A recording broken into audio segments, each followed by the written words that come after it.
Irmãos e irmãs, eu ainda vou trabalhar dentro da vertente do domingo passado, orai sem cessar, e essa tem sido o nosso grande desafio dentro das vertentes da Junta de Missões Nacionais. Eu vou amar, eu vou multiplicar, vou orar e vou repartir, que é a última ênfase, ou o último imperativo de Missões Nacionais. Hoje eu vou trabalhar naquilo que Deus colocou em meu coração, diferente do que eu tinha compartilhado com alguns irmãos. Eu queria convidar os irmãos a abrirem as suas Bíblias lá no Evangelho de Lucas, capítulo 35, até o versículo 43. Lucas 18, de 35 a 43. Uma oração em forma de súplica, em forma de apelo, em forma de clamor ao Senhor. Lucas 18, de 35 a 43.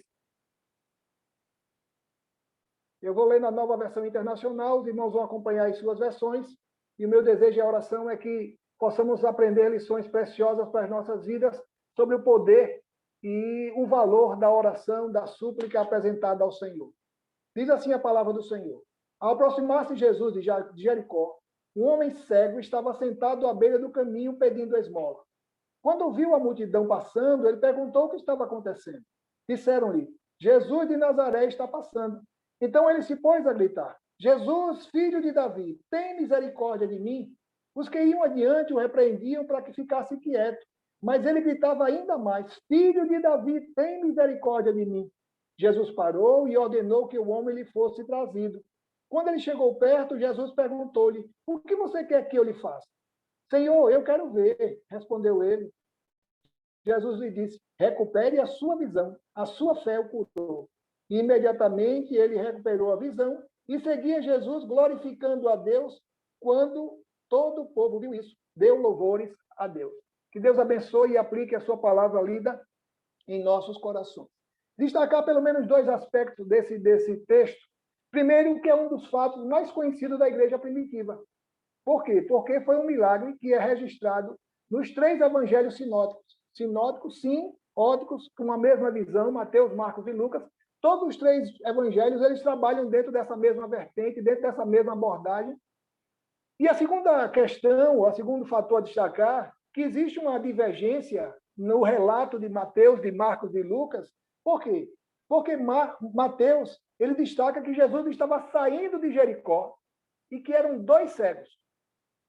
O segundo destaque é Marcos, que diz também que era um cego, mas que Jesus estava saindo de Jericó. E Marcos chega até o ponto de identificar que aquele homem era filho de Timeu, ou seja, chamava-se Bartimeu. Mas eu preferi ficar com o relato de Lucas, porque ele é mais humano, e o fato, como é narrado por Lucas, nos traz lições mais preciosas do que o fato mais enxuto, mais condensado, daquilo que foi tratado em Mateus, da maneira como foi relatado por Marcos. Destaquei três verdades e quero ser bem objetivo naquilo que Deus colocou em meu coração, tomando como base a experiência desse homem que clama a Deus por socorro, por cura, por intervenção, por ajuda, algo que ele precisava naquele momento da intervenção de Jesus na sua vida. Primeira coisa que eu destaco aqui, dentro desse fato, dessa experiência desse homem, é que a condição dele, desse cego, que Marcos chama de Bartimeu, nos ensina que todos nós temos as nossas necessidades e que muitas vezes procuramos resolvê-las dos nossos jeitos ou das maneiras mais distintas, das maneiras mais diversas. A Bíblia fala que esse homem estava ali, cego, pedindo esmola, conforme o relato do versículo 35. E aí a Bíblia, pelo relato de Lucas, diz, ao aproximar-se Jesus de Jericó, um homem cego estava sentado à beira do caminho pedindo esmola. Não se sabe muito a respeito desse homem. Não se sabe a sua idade. Não se sabe se ele nasceu cego, se ele ficou cego durante a sua vida. Não se sabe muito a respeito dos fatos que nortearam a sua vida, mas um fato me chama a atenção. Marcos registra que ele chamava-se Bartimeu, filho de Timeu. Talvez por mendigar naquele lugar por muito tempo, tornou-se conhecido das pessoas, tornou-se conhecido dos transeuntes, passou a ser uma pessoa comum ali na região de Jericó. E uma coisa que me chama a atenção, irmãos, desse fato, é que provavelmente esse homem já conhecia o caminho. pelo tempo que ele permanecia sentado, pelo tempo que ele pedia esmola ali na beira do caminho, provavelmente ele já sabia, já conhecia de cor, talvez fosse até sozinho para o local onde ele ficava, ou, quem sabe, alguém da sua família o conduzia, o levava diariamente até aquele ponto. Eu começo a imaginar, tomando como base a vida desse homem, que ambições, que desejos, que sonhos, que planos e projetos aquele homem nutria em seu coração. Qual a expectativa que ele trazia em seu coração com relação a futuro, a filhos, a família, a tudo aquilo que ele pudesse sonhar? Irmãos, eu olho para esse homem e percebo que os dias deles eram tão iguais. Dia após dia, levantava de manhã cedo, tomava café, saía ou alguém o conduzia até o lugar, e vivendo as mesmas realidades, as mesmas frustrações e as mesmas condições de ser humano. Como é triste uma pessoa que vive sem esperança. Aquele homem já não tinha provavelmente mais ambições, mais desejos em seu coração pela condição em que vivia. O que ele podia fazer? Desejar estudar? Como se não existe nenhuma leitura em braille? Caminhar? Como se não tem aquele piso tático onde os cegos com a bengala vão poder identificar o local de parar, de caminhar, de atravessar? Como sonhar se eu não tenho nada que me dê esperança, nada que possa produzir em meu coração essa esperança? Sabe, irmãos, eu começo a imaginar que esse cego, Bartimeu, muitas vezes tem percorrido as nossas ruas, as nossas cidades, muitas vezes tem estado em nossas casas, porque muitas vezes nos sentimos como esse homem, diante das dificuldades, das frustrações, das adversidades que muitas vezes têm marcado a nossa história. Nos sentimos como esse homem, olhando para os lados e limitado por aquilo que eu possa causar ou produzir em minha esperança, e deixamos de sonhar e crer em coisas novas, pelas condições em que nos acostumamos a viver. Tudo tão igual, cada dia. Uma esposa que tem um esposo alcoólatra, ou vice-versa, um pai ou um filho que tem um parente que é envolvido em droga, ou quem sabe está hoje distante do Senhor, e a cada dia esse pai, esse filho, esse marido, essa esposa tem acordado com essa mesma frustração de dia após dia, não vê mudança, não vê nenhum sinal de mudança na vida daquele que tem sido o alvo da sua oração. É interessante que eu encontro perfeitamente esse fato na vida dos discípulos a caminho de Emaús, no capítulo 24 de Lucas, no domingo da ressurreição, quando tudo ali em Jerusalém estava movimentado, porque Jesus já não estava mais no sepulcro, e esses homens estão caminhando em direção à aldeia de Emaús, e traz a frustração em seus corações. Por mais que Jesus se aproximasse daqueles homens, iniciasse um diálogo com ele, tentando reavivar a esperança em seus corações, a sinalização dos seus pensamentos sempre é voltado porque Jesus morreu. A cena da crucificação ainda está gravada em meu coração. Tudo aquilo que aconteceu a Jesus ainda está muito vivo em nossas mentes. Como poder alimentar uma esperança se tudo aquilo que vivi há 2 dias atrás ainda está muito latente, ainda está muito vivo em minha vida? Quantas vezes, irmãos, nós temos nos prendido diante das adversidades, dificuldades, diante das consultas, diante das audiências, que muitas vezes nós participamos e trazemos muitas vezes conosco essa falta de fé, essa falta de esperança. Não vou mais sonhar, porque toda vez que eu sonho é uma decepção, uma frustração. Eu imagino quanta expectativa esse homem trazia no seu coração por alguma coisa que pudesse lhe proporcionar cura, que lhe pudesse lhe dar esperança, que lhe pudesse lhe dar dias, pudesse dar-lhe esperança de dias melhores. Bartimeu, ainda que cego, nutria em seu coração a esperança de dias melhores. Tanto é que ele não tinha olhos, ele não conseguia enxergar, ele não conseguia ver, mas ele tinha ouvidos atentos a ouvir todo o burburinho da multidão, tudo aquilo que pudesse ser algo diferenciado, e provavelmente aquele dia foi um dia especial, não por Jesus estar passando apenas, mas pela quantidade de pessoas que passaram diante dele. O burburinho das pessoas, o barulho das pessoas passando diante dele, causou nele uma expectativa. Olha, hoje está sendo diferente, porque não acontece naturalmente essa quantidade de pessoas. A gente precisa ter muito cuidado, irmão, porque a gente precisa entender que o homem estará morto, não quando deixar de respirar, mas quando deixar de confiar, quando deixar de sonhar, quando deixar de esperar em Deus. E a gente perde a esperança a cada dia, vivendo e olhando para as nossas frustrações, para as nossas limitações, para as nossas impossibilidades. Encontrei uma citação do comentarista William Barclay. Ele fala exatamente dessa condição com que nos aproximamos diante de Deus. Ele diz: o que realmente move o coração, o poder de Deus, não é um desejo sentimental e gentil, mas o desejo apaixonado, intenso, procedente do fundo do coração humano, é o que jamais será perdido, o que jamais será desmerecido. Aquilo que Deus conta, que espera de cada um de nós, esse desejo ardente, não foi hoje, mas quem sabe é amanhã. Ainda não foi hoje o milagre que eu espero, que eu coloco em Deus, a resposta da minha oração ainda não foi hoje, mas eu creio que Deus tem uma resposta pronta para a minha vida. E muitas vezes, no passar dos dias, o dia após dia, tem causado em nós essa desmotivação, o desânimo, em função de não aconteceu, em função do que não aconteceu. Não permita que o seu coração seja levado pelo desânimo, porque o desânimo não pertence a Deus. E a cada dia possamos ser revigorados na nossa fé, na esperança de que Deus tem um plano e um projeto em nossas vidas. A segunda condição que eu aprendo com esse homem, que apesar de cego, mas é um homem que enxergava, que tinha sonhos, que fazia-nos enxergar além das limitações dele, que a sua condição, a condição de cego, o levou a agarrar com todas as suas forças a oportunidade de estar diante de Jesus. Fica imaginando que aquele homem, se perdesse aquela oportunidade, nunca mais ele teria essa oportunidade de encontrar-se com Jesus e ter restaurado a sua visão. Nos versos 36 e 38, a Bíblia diz assim: quando ouviu a multidão passando, ele perguntou o que estava acontecendo. Disseram-lhe: Jesus de Nazaré está passando. Então ele se pôs a gritar: Jesus, filho de Davi, tem misericórdia de mim. Aquela era uma única oportunidade para aquele homem. Ele não poderia deixar passar essa excelente oportunidade de transformar a sua vida. É como se diante de um problema, de uma dificuldade, ele tivesse apenas com uma arma e apenas um tiro que pudesse disparar. E ele precisava ser certeiro, ele precisava ser objetivo, ele precisava ser direcionado naquilo que ele colocou em seu coração.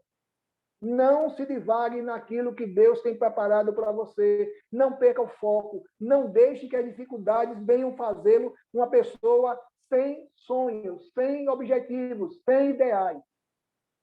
Não se sabe ao certo como ele reconheceu Jesus, o filho de Davi, mas viu, apesar de cego, uma oportunidade de cura. Talvez a fama de Jesus já tivesse chegado, ou já tivesse chegado ao conhecimento de Bartimeu. Não se sabe ao certo como ele sabia que Jesus era o filho de Davi, o Messias da parte de Israel, que poderia proporcionar a ele cura. Por isso ele agarra com unhas e dentes aquela experiência. Sabe, irmãos, o que mais me admira nesse homem é que ele não se deixa levar pelas circunstâncias adversas, mas se põe a clamar com todas as suas forças: Jesus, filho de Davi, tem misericórdia de mim. Quantas vezes, meu irmão, minha irmã, você tem clamado pela intervenção de Deus na sua casa, no seu trabalho, junto à sua família, com as pessoas com as quais você convive? E muitas vezes parece até que Deus está surdo, que não está ouvindo, que não está vendo a condição que a gente se encontra. Uma coisa que a gente precisa ter certeza é que Deus está provando a nossa fé, esperando de nós uma maior prova de confiança nele. Muitas vezes Deus quer provar a nossa fé e saber até onde eu posso esperar, onde eu estou disposto a esperar. Nos versículos 39 e 40 do capítulo 18, a Bíblia diz assim: os que iam adiante dele o repreendiam para que ficasse quieto, mas ele gritava ainda mais: filho de Davi, tem misericórdia de mim. Jesus parou e ordenou que o homem lhe fosse trazido. Vai chegar um momento, irmão, minha irmã, em que Deus vai atender o seu pedido, por mais que pareça demorado, por mais que pareça impossível. Deus vai se dispor a atender aquilo que nos causa inquietação, desde que seja também a sua vontade. Ele poderia se dar por satisfeito, afinal de contas, ele clamou, ainda que Jesus tivesse ouvido, não atendeu. Olha, eu fiz a minha parte, eu chamei, Jesus não me ouviu, mas não foi dessa vez, vou esperar outra oportunidade. Não! Ele não perdeu a esperança, continuou gritando com mais alto. E quantas vezes, meu irmão, minha irmã, nós tínhamos sido ensinados, exortados, encorajados ou desencorajados pelas pessoas da nossa volta. Você ainda continua orando pelo seu esposo? Você ainda continua orando pela sua esposa? Você ainda continua orando por esse filho? E muitas vezes nós somos levados pelo desânimo em função das pessoas que estão à nossa volta, que trazem essas palavras de desânimo. Olha, você vai continuar orando por essa pessoa? Quanto tempo mais você vai estar esperando por esse homem, por essa mulher? Assim me encontro, vejo a situação desse cego, sendo desmotivado a continuar confiando em Deus. A Bíblia registra a busca de uma mãe pela cura de sua filha e ela se propõe a ir até o fim pela sua conquista. O texto está registrado lá em Lucas também, lá no Marcos capítulo 7, versos 25 a 30. Os irmãos conhecem a experiência daquela mulher sírio-fenícia. O relato de Marcos diz assim: de fato, logo que ouviu falar dele, certa mulher cuja filha estava com um espírito imundo veio e lançou-se aos seus pés.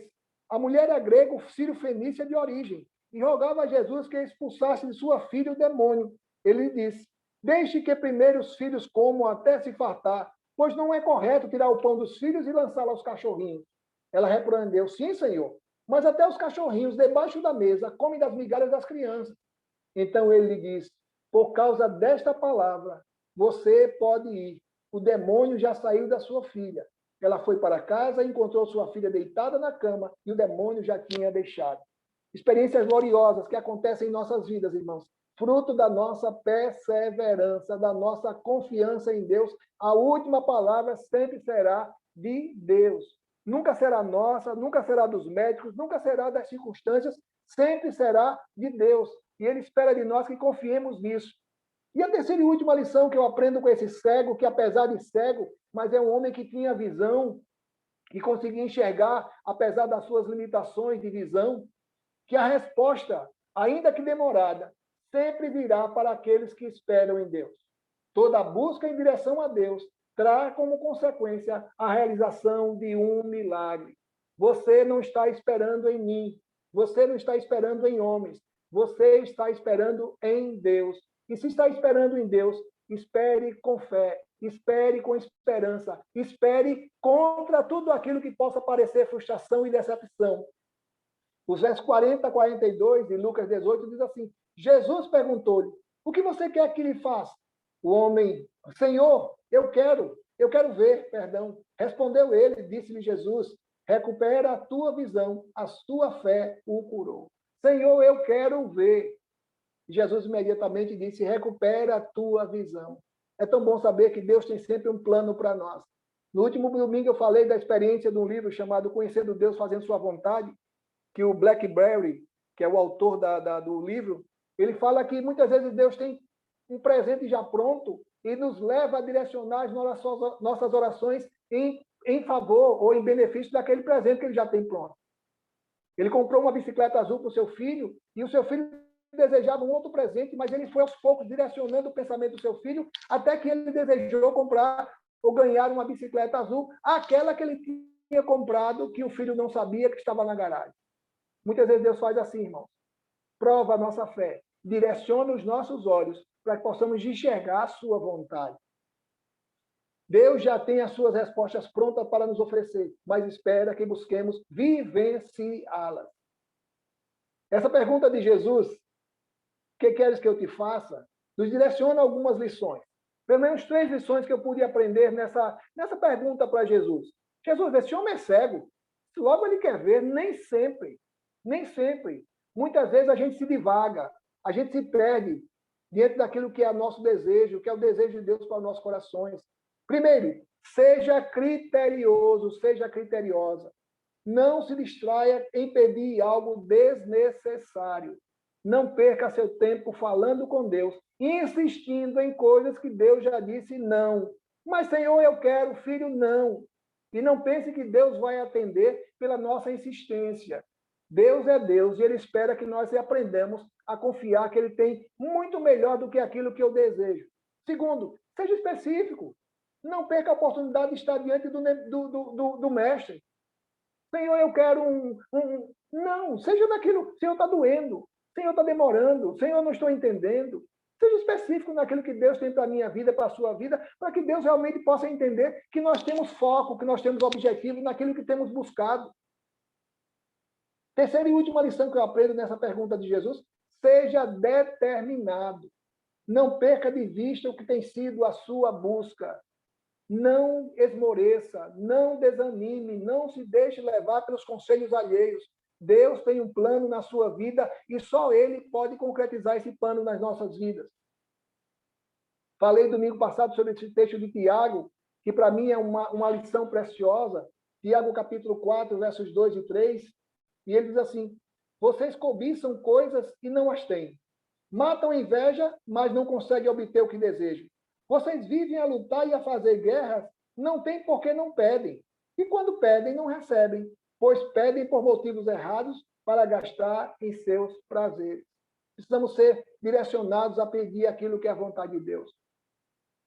João capítulo 15, verso 7, falei isso no domingo passado, se a nossa sintonia com Deus estiver equilibrada, se vós estiverdes em mim, as minhas palavras estiverem em vós, pedireis tudo o que quiserdes e vos será feito. Essa é a certeza que nós temos na relação com Deus. O mais importante para Deus não é necessariamente a realização do milagre, mas o que fazemos a partir dele. Quando recebemos o milagre, precisamos atribuir tudo isso a Deus. Glorificar o nome do Senhor, reconhecer que sem Ele nós não teríamos nada, atribuir isso tudo como fidelidade da parte do Senhor. Enquanto o milagre não acontece, continue confiando, continue esperando. O Senhor não foi hoje ainda, mas é amanhã. É lindo no relato de Lucas, no último verso que lemos, verso 43, diz assim: imediatamente ele recuperou a visão e seguia Jesus glorificando a Deus. A experiência pessoal do homem, de Bartimeu, isso foi algo que ele entendeu como sendo uma ação de Deus na vida dele, mas muito mais do que isso. Quando todo o povo viu isso, deu louvores a Deus. O que Deus quer fazer em nossas vidas, irmãos, não vai se restringir apenas a uma bênção na minha vida, mas vai alcançar pessoas à minha volta, que vão entender isso como fruto da ação, da intervenção poderosa, divina do nosso Deus. Pela fé, comece a glorificar a Deus pelo milagre que está fazendo em sua vida. Ele nos ensina a esperar, a confiar nele. Não esqueça que toda a glória precisa ser dedicada a ele. Lembro da experiência de Bartimeu, mas agora relatado por por Marcos, capítulo 10, quando Jesus chama aquele homem, e a Bíblia diz lá no capítulo 10 de Marcos, verso 50, lançando a sua capa para o lado de um salto, pôs-se em pé e dirigiu-se a Jesus. Essa experiência do lançou a capa é uma experiência gloriosa. Aquele homem abandonou a capa que ele esmolava, que ele pedia esmola. Lançou a capa, aquela capa foi deixada de lado. Tudo aquilo que marcava a sua história foi abandonado. Me faz lembrar, e quero deixar isso como um verso para a nossa reflexão, a experiência do povo de Israel ali, diante do Mar Vermelho. Êxodo capítulo 14, verso 13. A promessa do Senhor através de Moisés. Ele diz assim: olha, fiquem firmes, não desanimem, porque vocês nunca mais verão os egípcios que hoje vocês veem. Aquilo que Deus vai fazer na minha vida, na sua vida, vai ser definitivo, vai ser algo transformador, que vai ser uma bênção definitiva para as nossas vidas. O que não podemos é perder de vista aquilo que Deus tem reservado para nós. Ainda que demore, mas tenhamos a certeza que Deus está no controle das nossas vidas e fará no tempo dele, para a glória dele, para que o nome dele seja reconhecido e glorificado nas nossas vidas. Que o bom Deus nos abençoe e possamos cada vez mais andar, não pelo que temos visto, mas pela fé no nosso Deus, naquele que tem cuidado de cada um de nós. Deus nos abençoe.